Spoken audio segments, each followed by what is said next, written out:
नमस्कार सभी को दोस्तों। जब से राहुल गांधी ने प्रेस कॉन्फ्रेंस करके चुनाव आयोग की गड़बड़ियों से पर्दा उठाया है, तब से चुनाव आयोग से लेकर बीजेपी दोनों बैकफुट पे दिख रही है।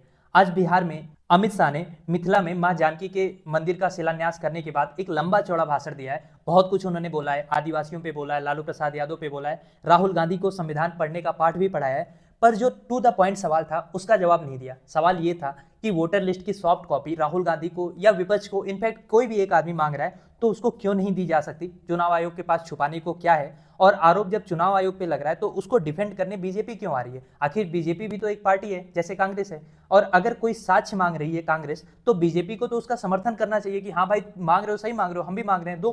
पर टू द पॉइंट कहीं जवाब नहीं मिल रहा है। बिहार की रैली में अमित शाह जी कह रहे हैं कि जो भारत में जन्मा नहीं है उसे भारत में वोट देने का अधिकार संविधान नहीं देता है। बिल्कुल नहीं देता है। अमित शाह की बात ये बिल्कुल सही है। इसके आगे उन्होंने कहा कि राहुल बाबा, आप संविधान लेकर घूमते रहते हो, कभी उसको खोल के पढ़ भी लिया करो।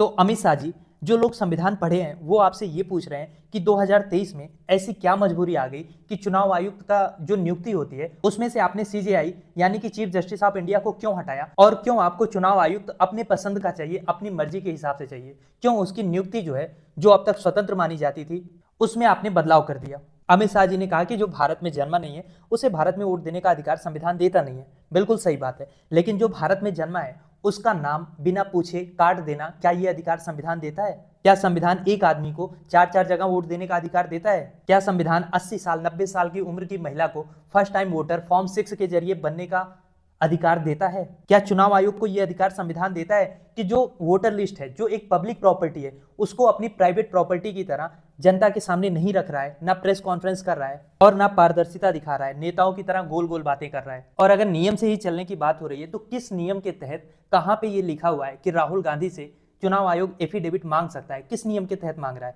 क्योंकि एफिडेविट तब दिया जाता है या तो जब आप किसी का नाम जुड़वा रहे होते हैं या तो किसी का नाम कटवाने के लिए आप आवेदन करते हैं। राहुल गांधी ना तो किसी का नाम जुड़वा रहे हैं, ना किसी का नाम कटवा रहे हैं, वो तो बस आपसे वोटर लिस्ट की सॉफ्ट कॉपी मांग रहे हैं। खैर, आपको क्या लगता है? एक सिंपल सा सवाल है। राहुल गांधी को छोड़ो, कोई भी हो, आप हो, मैं हो, अगर हम किसी कॉन्स्टिट्यूएंसी की या पूरे देश की वोटर लिस्ट की सॉफ्ट कॉपी मांग रहे हैं तो क्या चुनाव आयोग को देना नहीं चाहिए? बस एक सिंपल सा सवाल है। लिखिए अपना जवाब कमेंट बॉक्स में, और इस टॉपिक का कंप्लीट वीडियो नीचे जो लिंक दिया है उस पर भी क्लिक करके आप देख सकते हैं, और चैनल पे डायरेक्ट भी जाके देख सकते हैं।